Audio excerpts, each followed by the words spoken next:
Hello all. Postmortem depression அப்படின்றத பற்றி தான் நம்ம இன்னைக்கு பார்க்க போகிறோம். இன்னைக்கு இருக்கிற சோஷியல் மீடியாவாக இருக்கட்டும், ஆஃப்லைனில் எல்லா இடத்துலையுமே நம்ம அதிகமாக பார்க்கப்படுற ஒரு விஷயம் இந்த போஸ்ட்மார்ட்டம் டிப்ரெஷன். இது இந்த தூக்கமின்மை தான் ஃபர்ஸ்ட் திங். ஸோ ஸ்லீப்லெஸ் நைட்ஸ்னால ஒரு மதர் வந்து ரொம்பவே அஃபெக்ட் ஆவாங்க.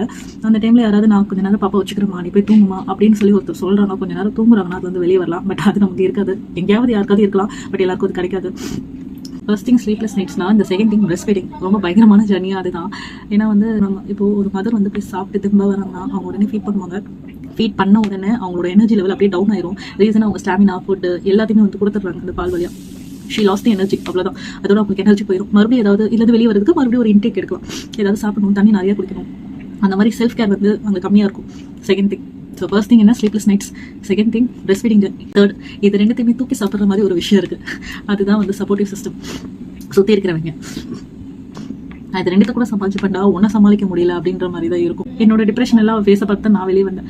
எனக்கு நானே செல்ஃப் மோட்டிவேஷன் சொல்லி தான் நான் வந்தேன். என்னோட ஹஸ்பண்ட் அஃப்கோர்ஸ் ரொம்ப லவ்லி ஹஸ்பண்ட் தான். எனக்கு வேணுன்றது எல்லாமே கேட்காமலே பண்ணுவாங்க தான்.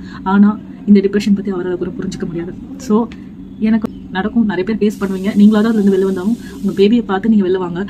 அவங்க சிரிக்கிறது, அவங்க பேசுறது எக்ஸ்ட்ரா இருங்க. நல்லா ஃபுட் ப்ராப்பராக இன்டேக் பண்ணிக்கோங்க. தைரியமாக இருங்க. ஓகே, நம்ம நினைக்கிறத விட ரொம்பவே ஸ்ட்ராங். அதை வந்து நீங்கள் இந்த மூமெண்ட்டில் நீங்கள் இருந்துட்டீங்கன்னு வைங்க, இதை தாண்டி வரும்போது அப்பா நான் இதையே தாண்டி வந்துட்டேன்டா அப்படின்ற மாதிரி தான் இருக்கும். ஸோ உங்களுக்கான ஆறுதலை நீங்கள் வெளியே தேடாதீங்க. வெளியே கிடைக்காது. நம்ம யார்கிட்டையுமே சொல்லி அழவும் முடியாது. நம்மளே தான் வெளியே வந்தாகணும். So be strong. இதை பற்றி நீங்கள் என்ன நினைக்கிறீங்கன்னு கண்டிப்பாக கமெண்ட்டில் சொல்லுங்கள், நான் தெரிஞ்சுக்கிறேன். மெயினாக இன்னொரு விஷயம், ஹஸ்பண்ட்ஸ் யாராவது இந்த வீடியோவை பார்க்குறீங்கன்னா தயவு செஞ்சு உங்கள் ஒய்ஃபை 4 வார்த்தை உங்கள் ஒய்ஃப் கிட்ட அன்பாக பேசுங்களேன். ஏதாவது ஹெல்ப் வேணுமான்னு கேளுங்க, அது போதும். ஓகே.